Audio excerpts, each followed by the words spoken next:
Ça, c'est Youssou Ndour.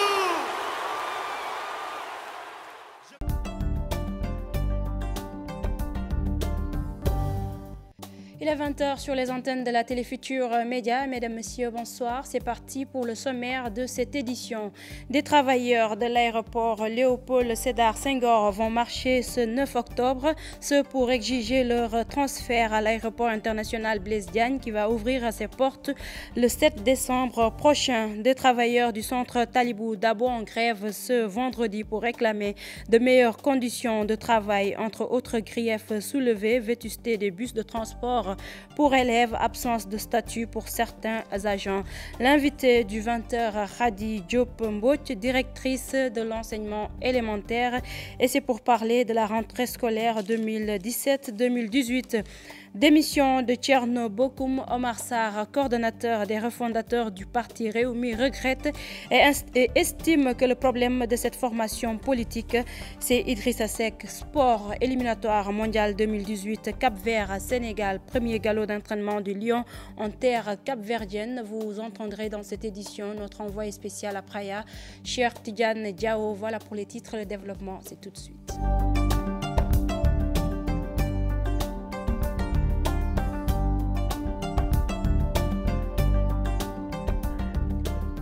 Bonsoir à tous et merci de nous recevoir chez vous. Les acteurs de la plateforme de l'aéroport Léopold Sédar Senghor organisent une marche le 9 octobre pour réclamer leur transfert à l'aéroport international Blaise Diagne, dont l'ouverture est prévue le 7 décembre prochain.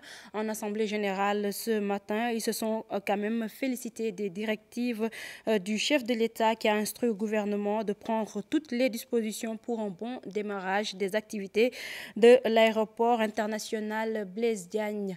Le compte-rendu, c'est avec Mambiram Diouf.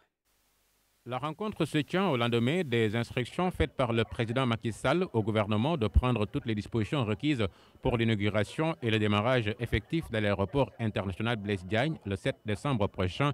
Ces dispositions à prendre selon ces travailleurs incluent forcément leurs demandes adressées depuis des mois aux autorités portant sur la sauvegarde des emplois, le maintien de toutes les entreprises opérant au niveau de la plateforme de l'aéroport Léopold Sédar Senghor. Quand on revient sur des conditions à prendre l'avis du tout petit personnel qu'on nous considère, avec l'ancienneté, la technicité que nous avons, on peut leur dire comment il faut faire pour que tout le personnel soit recadré et réutilisé comme genre copie-coller. Personne ne va perdre son emploi, personne ne va perdre ses biens. Les sociétés de handling vont re-signer avec les compagnies aériennes leur contrat et tout le monde va prendre son travail, tout le monde fera ce qu'il doit faire. S'ils ont tenu à se faire entendre, c'est parce que, disent-ils, les accords qui ont été obtenus ne donnent rien pour l'heure. Nous avons entendu toutes sortes de rumeurs, toutes sortes d'informations, mais nous, forts de la signature de l'État du Sénégal, forts de la signature des ministres de la République, qui nous avaient spécifié que dès l'ouverture de l'aéroport, vous aurez 5 ans d'office là-bas, on ne peut pas nous mettre à croire quelque chose d'autre. Ce n'est pas possible. Pour le moment, la prochaine étape de leur plan d'action, une marche le 9 octobre prochain pour la remise d'un mémorandum. Si on met en place une seule structure, tout le monde n'ira pas à AIBD. Ça, c'est logique. On n'a pas besoin d'être un Albert Einstein pour comprendre ça. Moi, je recrute en fonction des compagnies que je dois assister. L'autre recrute en fonction des compagnies que l'autre société doit assister. Si on fusionne les deux, Mais si on veut être logique, on sait qu'il y en aura qui vont rester sur le carreau. Vous parlez de quelle structure? De SHS et d'AHS. Les acteurs de la plateforme de l'aéroport Léopold Sédar Senghor gardent l'espoir de voir leurs revendications satisfaites pour faire de l'AIBD un hub régional compétitif et de classe internationale. Mambiram Diouf, le centre Talibou Dabo au bord du gouffre entre vétusté des bus pour élèves et absence de statut pour certains agents. Les travailleurs interpellent à nouveau les autorités sur l'urgence de sauver le centre. Face aux journalistes ce matin, les travailleurs annoncent une grève de 24 heures. Plus de détails avec Aminata Mbaresso. C'est une classe destinée à des élèves à mobilité réduite. Nous sommes dans un des bâtiments du centre Talibou Dabo, un établissement où plus de 200 enfants atteints de handicap sont suivis. Le centre Talibou Dabo, le seul centre, le seul bijou de la sous-région qui s'occupe des enfants en situation de handicap, par la rééducation et la réadaptation, vraiment est en train d'être mené à la dérive. Nous ne pouvons pas comprendre que des travailleurs qui sont là depuis pratiquement plus de 10 ans, d'autres 20 ans, d'autres 30 ans, qui ne bénéficient même pas d'une prise en charge médicale. Entre étroitesse des locaux, vétusté des bus de transport, Talibou Dabo peine à bien prendre en charge ses pensionnaires. Puis les enfants sont entassés dans des écoles. Et puis ce qui est extrêmement grave, parce que c'est des enfants qui sont très fragiles et qui souvent piquent des crises, d'autres des crises d'épilepsie et tout, parce qu'il s'agit des cas DMC et des cas d'UMOC. Outre la scolarité, les enfants bénéficient de soins au niveau du centre, mais face au manquement, des risques planent sur le démarrage des enseignements.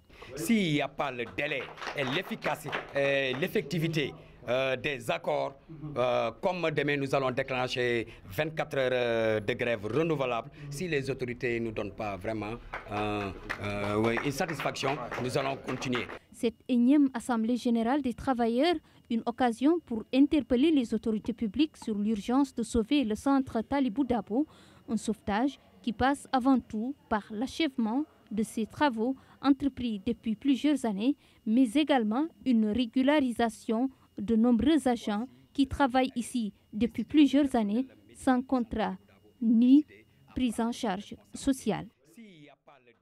La directrice du centre Talibou Dabo se dit également préoccupée par cette situation. Elle indique par ailleurs que le démarrage de l'année scolaire pourrait être perturbé par le fait que les bus principaux moyens de transport des élèves ne sont pas au complet. Elle tend la main à toute bonne volonté. Le docteur Issa Atal Diop que je vous propose d'écouter. Nous avons eu à discuter avec le personnel par rapport à toutes les difficultés qu'ils ont soulevées, ces difficultés qui datent de très longtemps, mais le ministre de la Santé et de l'Action sociale sortante, le professeur Eva Marie Kolsek, avait déjà dépêché tous ses services au centre Talibou Dabo pour trouver un plan de redressement du centre. Et déjà, tous ces services étaient représentés, la direction des ressources humaines, la DIEM, la DAGE, la cellule de communication, pour qu'on puisse trouver les moyens efficaces pour pallier à toutes ces difficultés. Donc, actuellement, le document est fini et se trouve au niveau du cabinet du ministre de la Santé et de l'Action sociale. Il se trouve que nous avons un nouveau ministre de la Santé qui vient d'arriver. Mais quand même, on a eu l'occasion de lui écrire et de le mettre au parfum des problèmes de Talibou Dabo. Déjà hier, il a tout fait pour débloquer la situation d'électricité qui a duré à Talibou Dabo et les salaires vont commencer cet après-midi. Pour les bus, c'est un réel problème. Il y a environ 3 de nos bus, bien qu'étant vétustes, qui vont commencer. Maintenant, le plus grand bus est en panne et ça fait partie également des activités et normalement des problèmes qui ont été soulevés dans le plan d'action. Et nous pensions, quand bien même, que malgré ça, Ubitay Djangitay qu'on a eu à faire l'année passée, nous allons le faire cette année. Pas comme on le veut, mais nous allons quand même le faire. Colère des commerçants du marché central de Sédhiou. La mairie leur demande de quitter les lieux pour des travaux de canalisation très remontés. Les commerçants demandent d'abord à être recasés. La mairie, elle, a entamé des concertations. C'est une correspondance de Bakary Conté. Les commerçants qui occupent la route de la Corniche au marché central de Sédhiou sont très remontés contre les autorités municipales. Aujourd'hui, on déplore un problème qui est là aujourd'hui, qui nous tracasse aujourd'hui, avec 100 et quelques commerçants qui sont rue El Malik. Aujourd'hui, on pense que Abou Diop n'est pas au courant de cela. Parce que nous, Abou Diop qu'on connaît, Abou Diop, un homme de foi, Abou Diop qui est là et qui est gentil avec tous les commerçants, avec tous ces joies aujourd'hui. Si ces genres de problèmes se posent ici aujourd'hui au marché, ça ne devrait pas se passer comme ça. Aujourd'hui, ce qu'on déplore, on veut que les deux canalisations-là, ils veulent nous faire quitter au niveau des deux canalisations-là. Cela ne peut pas être possible. Ils demandent au maire. Cela nous dépasse. Parce qu'il y a des centaines de pères de famille qui sont là rue El Malik. Aujourd'hui, c'est déplorable. On veut que si la mairie veut travailler ici, on ne refuse pas que la mairie travaille ici. Il n'y a pas de proposition. Ils n'ont pas proposé là où aller. Interpellé sur la question, le premier adjoint au maire, Abdoulaye Koli, avance. Une décision a été prise que FH pourrait aider la commune à faire ce caniveau. Mais c'est trouvé que sur ces caniveaux, de manière anarchique, les gens se sont installés sur le caniveau même. Et derrière ce caniveau, c'est l'espace du domaine de Ibou Diallo. Maintenant que le besoin se fait sentir, nous avons cette opportunité. Il nous a été demandé de faire déplacer les commerçants qui se sont installés sur le caniveau, de curer ce caniveau pour permettre à FH de mieux évaluer les travaux et engager les travaux. Voilà, c'est à la suite de ça que nous avons engagé quand même une certaine concertation à partir des délégués du marché. Une rencontre est prévue avec tous les acteurs à la recherche d'une solution définitive, selon le maire Abdoulaye Koli. Manque de considération, piraterie qui gagne du terrain, entre autres problèmes des acteurs de l'industrie musicale. En conférence de presse, ils crient au changement et demandent une audience au chef de l'État pour lister les mots de leur secteur. Plus de détails avec Aïssatou Paye Younous Diatta. Des décennies dans la pratique, production sur production, ces acteurs de l'industrie musicale veulent changer la donne. Ils réclament un statut digne de ce nom. Que nous ne soyons pas en reste, il va falloir compter sur les artistes, puisqu'il n'y a pas de développement sans culture. On est au début et à la fin de tout processus de développement. Eh bien, je pense que nous devons avoir la parole et que nous devons pouvoir nous exprimer, puisqu'il nous manquait un cadre. Il va falloir restaurer un cadre juridique d'expression des artistes, que nous ne considère pas seulement comme des acteurs pour faire un spectacle, pour faire plaisir aux gens. Un statut, c'est aussi des droits et des devoirs, un cadre juridique, des règles et règlements sur des bases claires et précises. À l'époque, avant, nos productions étaient bien écoulées sur le marché. Il nous arrivait en une journée de vendre 60 000 exemplaires. Mais maintenant, la donne a complètement changé. La piraterie gagne du terrain. Et il n'y a aucune politique pour nous accompagner. C'est vraiment dommage. Les producteurs, j'en parle même pas. Ça tend vraiment à disparaître. Un ensemble de doléances, des mots qui gangrènent le secteur. Ces artistes souhaitent s'en ouvrir au chef de l'État. C'est vraiment de pouvoir nous donner la main ensemble et puis de demander au président de la République, M. Macky Sall, son Excellence, de nous accorder une audience. Parce que depuis les indépendances, il y a des problèmes fondamentaux qui sont là, qui n'ont jamais été résolus par aucun ministère de la Culture. Bien que nous ayons vraiment de l'espoir avec l'arrivée de ce nouveau ministre de la Culture, mais nous souhaitons vraiment avoir une rencontre avec son Excellence, le président de la République, M. Macky Sall, pour qu'il entende les vrais problèmes que nous avons. En attendant cette audience, les acteurs de l'industrie musicale poursuivent leurs activités tout en gardant une lueur d'espoir. Donc voilà, nous allons Politique à présent, démission de Thierno Bocoum. Omar Sarr, coordonnateur du groupe des refondateurs du parti Rewmi, regrette et estime que le problème de cette formation politique, c'est Idrissa Seck, mais de l'avis du docteur Babacar Mar, membre du parti de Idrissa Seck, le débat sur les personnes ne les intéresse pas. Ils restent donc fidèles à leur leader. Reportage Alassane Abba, Youssou Baro. Un autre qui vient s'ajouter à la liste des démissions de la formation politique des Oranges. Thierno Bocoum, ex-porte-parole par convenance personnelle, quitte le navire Rewmi. Dr Babacar Mar minimise. Nous respectons cette décision. Nous aussi, nous restons dans le parti Rewmi par convenance personnelle. Nous renouvelons notre confiance au frère Idrissa Seck pour le combat qui nous attend, c'est-à-dire les échéances de 2019. Vous savez, aujourd'hui, nous sommes beaucoup plus obnubilés par le grand combat. Les combats de personnes, c'est de petits combats. Je n'ai pas été surpris, raison pour laquelle, juste après les investitures, malgré une distance qui nous a séparés au plan communication pendant 2 mois, j'ai pris mon téléphone pour l'appeler, pour lui demander de ne pas faire ce qu'il vient de faire. La gestion du parti Rewmi pose-t-elle problème? Deux camps répondront par l'affirmatif. Mais pour Omar Sarr, il ne s'agit pas de gestion puisque le parti n'est pas géré. Le problème de Rewmi, c'est Idrissa Seck. Je sais que c'est un homme qui n'en veut plus, mais malheureusement, il n'a pas la franchise et l'honnêteté de le dire. Mais je pense que c'est fini pour lui. Le leader n'est plus motivé. Il a jeté l'éponge sans en informer tous ceux et toutes celles qui sont en train de penser qu'il lui reste encore un destin dans l'avenir. Vous savez, il y a des leaders politiques qui pensent que la seule raison qui pourrait les amener à rester à la tête d'un parti, c'est d'avoir un destin présidentiel. Non, tout le monde ne peut pas être président de la République. Il n'y a pas de problème de gestion. Vous savez, entre la conviction et l'ambition, il y a une différence. Moi, je suis entré au parti Rewmi parce que je suis convaincu que le président Idrissa Seck a le meilleur programme. Et aujourd'hui, tous ces départs-là, pensez aussi qu'il y a aussi des entrées.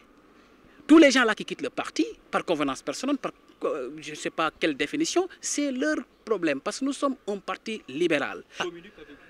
Idrissa communique avec tout le monde. Il y a une communication extrême dans le parti. Deux camps s'affichent. Omar Sarr compte convaincre les fidèles du président de Rewmi pour une refondation. Nous, on a la chance, tous les jours que Dieu fait, il y a quelqu'un ou quelqu'une qui nous appelle pour nous dire « vous avez raison ». Nous travaillons pour faire quelque chose. Il y a même des gens qui étaient au PDS qui veulent venir avec nous. À ce rythme, la mésentente et des séries de démissions au sein des partis de l'opposition, c'est le président Macky Sall qui va en bénéficier.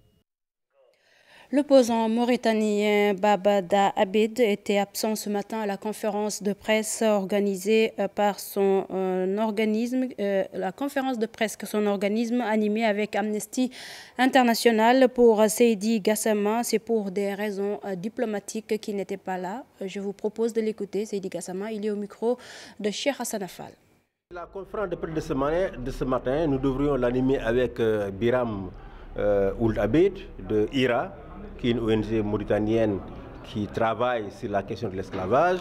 Malheureusement, Biram nous a dit, dans un souci évidemment d'éviter et surtout d'embarrasser l'État du Sénégal par rapport à ses relations avec la Mauritanie. C'est pour cette raison qu'il a choisi de ne pas être là. Et nous voudrions justement profiter également de cette situation pour dire que nous-mêmes, nous avons été très sensibles aux préoccupations de l'État du Sénégal, qui ne voudrait pas que cette conférence soit vue par l'État de Mauritanie comme un acte inamical de l'État du Sénégal. Depuis quelque temps, des stations de radio font les frais d'ennuis techniques. Des interférences polluent le confort d'écoute. La RFM, parmi les victimes, avait interpellé la RTP sur les désagréments. La libéralisation du secteur indexé. Conséquence, l'anarchie s'installe et de nombreux promoteurs politiques s'y investissent. Un fait dénoncé par l'Union des radios associatives communautaires du Sénégal. Je vous propose de suivre ce reportage de Cheikh Tidiane John Mohamed. Point de confort d'écoute sur les ondes des différentes radios qui émettent dans la capitale sénégalaise. De plus en plus, des désagréments sont notés par les auditeurs, des réclamations faites sur les brouillages entre les stations radio FM. Je pense qu'il y a une totale anarchie dans l'établissement ou l'attribution des fréquences radio au Sénégal, des radios FM. Dakar, c'est complètement saturé parce qu'il y a eu trop de fréquences qui ont été données. Et le problème qui se pose, la plupart de ceux qui ont des fréquences ne les utilisent pas. Mais certains ont des fréquences entre leurs mains, ils ne les exploitent pas. Et deuxièmement, le spectre, c'est-à-dire que la distance entre les fréquences est tellement proche que des fois, même dans l'installation, certains émetteurs, les normes qu'on doit respecter ne sont pas là. Il y a des gens qui enlèvent les filtres de leur émetteur qui font qu'ils brouillent tout le monde. Résolu. Et aussi l'année dernière aussi, c'était la même chose entre une radio communautaire du département d'Mbour et celle de Ndella Madior. Mais aussi, cela aussi a été résolu grâce aussi à la diligence aussi des autorités. Bon, ça arrive souvent, mais à chaque fois que cela arrive, on dit aux concernés d'écrire immédiatement à la RTP pour que le problème puisse être résolu. Le directeur de la RFM brandit un document qui montre à quel point la radio de toute l'actualité fut affectée. Du 11 août 2017, plainte de brouillage. La RTP nous a répondu, ils sont partis sur le terrain, ils ont fait les sondages et tout. Aujourd'hui, effectivement, il y a une radio qui brouille tout le monde. Les auditeurs, on reçoit beaucoup de complaintes, ils ne sont pas contents, ils sont fâchés. Et voilà, on est obligé de supporter. On ne peut pas expliquer à tout le monde les détails, mais ceux qui nous appellent, qui appellent sur la radio, on est là pour leur expliquer. Constat, beaucoup d'émetteurs et dipôles sont installés sur un seul et unique immeuble. Dakar, c'est un immeuble qui permet pratiquement d'arroser toute la capitale, même au-delà. Mais le problème fondamental, comme vous l'avez dit, il y a une concentration d'émetteurs là-bas, de radios, de télé. Nous ne sommes pas les seuls, il y a d'autres groupes qui l'ont installé là-bas. Forcément, ça crée un embouteillage au sein du immeuble Québec. Ça crée des difficultés des fois même par rapport aux installations. Le phénomène atteint des proportions inquiétantes à l'intérieur du pays où des promoteurs de radios communautaires envahissent la bande FM sans pour autant respecter le cahier de charge. Radio concurrente. Et ça, c'est les autorités. C'est pourquoi j'ai parlé tout à l'heure d'une gestion catastrophique des fréquences. Ça n'a rien à voir avec la vocation des radios communautaires. Une session de formation sur la fraude documentaire se tient présentement à Tambacounda, une initiative de la direction de la police de l'air et des frontières. Objectif, barrer la route aux membres d'organisations terroristes qui utilisent de faux documents pour traverser les frontières. Écoutons à ce propos le commandant Luc Padorani. Il est au micro de Moussa Omarguey. Lutte contre la fraude documentaire, au bénéfice des effectifs de la police de l'air et des frontières, de Tambacounda, mais aussi de Curaïbe et de Kédougou. On a 10 stagiaires au total. On est 2 formateurs, donc il y a moi-même et puis il y a un adjudant de police sénégalais qui vient de la DEPAF, qui est également formateur en fraude documentaire. Donc mon collègue Jean-Pierre Ndong. Donc cette formation s'inscrit dans le cadre d'un projet d'aide contre le terrorisme, parce qu'on s'est aperçu, notamment en Europe, mais également sur le continent africain, que les terroristes pouvaient souvent utiliser des faux documents, notamment pour passer les frontières. Donc il est intéressant de pouvoir les bloquer dès le départ, au niveau de leur passage de frontières, simplement sur la fraude documentaire, avant qu'ils passent à l'acte, sur des faits terroristes qui pourraient être beaucoup plus graves, quoi. Donc c'est un projet français qui dure depuis maintenant 4 ans. Qui était d'un montant de 700 000 €, qui se décline en formation, mais également en dons en matériel. Alors ce n'est pas des formations uniquement pour la police de l'air et des frontières. Il y a des formations qui s'adressent aussi aux services de renseignement, bien sûr, qui sont à la pointe pour la lutte contre le terrorisme. Également aux services comme les GMI ou la sécurité publique, qui vont être les primo-intervenants, au cas où par malheur, il y aurait un acte terroriste qui serait perpétré sur le territoire sénégalais. Et puis après également les groupes d'intervention. Donc la BIP pour ce qui est la police, brigade d'intervention de la police, et puis le GIGN pour ce qui est de la gendarmerie. On va travailler sur le passeport sénégalais, on va travailler sur la carte d'identité CEDEAO qui est délivrée par le Sénégal. Et on travaillera également sur beaucoup de documents européens. Tous les passeports européens, mais également les titres de séjour européens et le visa Schengen, qui permet d'aller... Le forum économique sénégalo-gambien s'est ouvert ce jeudi à Dakar. Plus de 200 opérateurs économiques venant du Sénégal et de la Gambie participent à cet événement, une rencontre d'échange qui a pour objectif de réunir les populations des deux pays dans une plateforme interactive unique en vue d'échanger et d'explorer des opportunités d'affaires. C'est un compte rendu de Fatou Bintou Conté, Tierno Laurent Mendy. Dakar, la capitale sénégalaise, accueille depuis ce jeudi le premier forum économique entre le Sénégal et la Gambie. Tout ceci entre dans le cadre du renforcement des relations bilatérales entre les deux États. Les démocraties ne se font pas la guerre et la meilleure façon de rapprocher des peuples, c'est l'économie. Donc Sénégal-Gambie, on a essayé la solution politique, la confédération, ça n'a pas marché et ça ne marchera pas. Parce que la Gambie est un État souverain, il faut que c'est la souveraineté de la Gambie. Maintenant, en nous basant sur l'exemple de l'Union européenne, on a vu que pendant 3 siècles, les Européens se sont fait la guerre. Mais à partir de 1945, ils ont décidé de substituer l'économie à la guerre. Et c'est pourquoi l'Europe vient d'avoir sa plus longue paix et l'Europe a réussi son intégration économique. Et c'est pourquoi on s'est dit la meilleure façon de réussir l'intégration à la Gambie, ça doit passer par l'économie. C'est pourquoi nous avons dit un point économique pour un partenariat durable. Ces assises économiques sont de véritables opportunités pour les deux pays, surtout en termes d'investissement et de partenariat entre le public et le privé. La coopération et le partenariat entre le Sénégal et la Gambie n'est pas une option, c'est une obligation que l'histoire et la géographie ont voulu. Et donc sur cette base, il est important de mettre le focus sur la mutualisation des efforts entre nos deux pays, de manière à créer un marché critique. Vous savez, on est souvent visité par des investisseurs qui demandent l'extension de leurs activités en Gambie et vice-versa certainement. Plus concrètement, il y a des opportunités inexploitées de part et d'autre de la frontière. Cependant, certains obstacles entravent la bonne marche de certaines réalisations, surtout en termes d'échanges et d'opportunités d'affaires. On aurait bien aimé que les déplacements entre les deux pays soient beaucoup plus faciles pour les populations. Les gens traversent des nuits blanches au niveau des frontières. Nous avons vu qu'amener des conteneurs en Gambie est plus cher que déplacer des conteneurs vers la France, alors que les deux pays sont frontalières. Ce forum économique va certainement redynamiser les relations entre les deux États, dans la mesure où les acteurs économiques présents ont appelé à une meilleure ouverture des frontières. Renforcement du pouvoir économique et politique des femmes de Koussanar et Kumbidja. Un jardin maraîcher de 2 hectares est réalisé par l'AFD Bamtal Reoube, ce pour lutter contre la pauvreté. Correspondance dans la région de Tambacounda de Moussa Omargué. Koussanar, dans le département de Tambacounda, un jardin-école vient d'être aménagé et mis à la disposition des femmes. Ceci entre dans le cadre de la lutte contre la précarité en monde rural. Hamadi Gangue de Action Aid est le coordonnateur du projet AFD Bamtal Reoube. Le renforcement du pouvoir économique et politique des femmes dans 2 régions, la région de Tambacounda et la région de Kédougou. Les femmes disposent d'une délibération de 4 hectares. Mais nous avons clôturé les 2. C'est pour les femmes des cercles de réflexion-action de Kumbidja.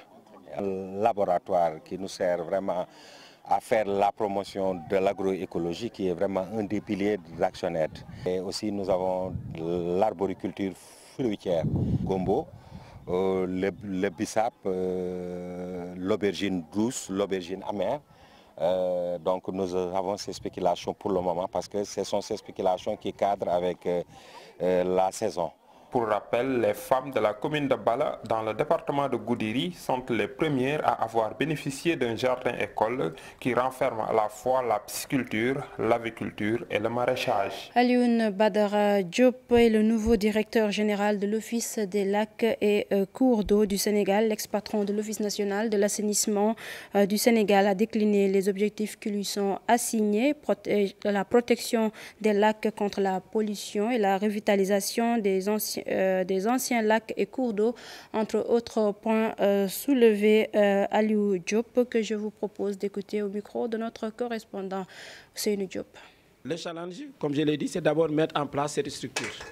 Le mettre en place parce qu'avec le personnel très compétent, dévoué qu'on a trouvé à Olac, mais aussi comment les renforcer pour prendre en charge les différentes préoccupations de la disponibilité de la ressource, de la protection de cette ressource contre toutes sortes de pollution, de aussi la revitalisation des anciens lacs et cours d'eau, mais aussi les aspects de la réglementation et de l'autonomie financière. Ce sont les objectifs que le ministre Mansour Faye m'a demandé dès les premières années de vouloir mettre en œuvre, mais je suis convaincu que le personnel compétent que j'ai trouvé ici, de même que le travail élaboré par mon prédécesseur, nous me balise la voie pour la réalisation de cet objectif sans grande difficulté.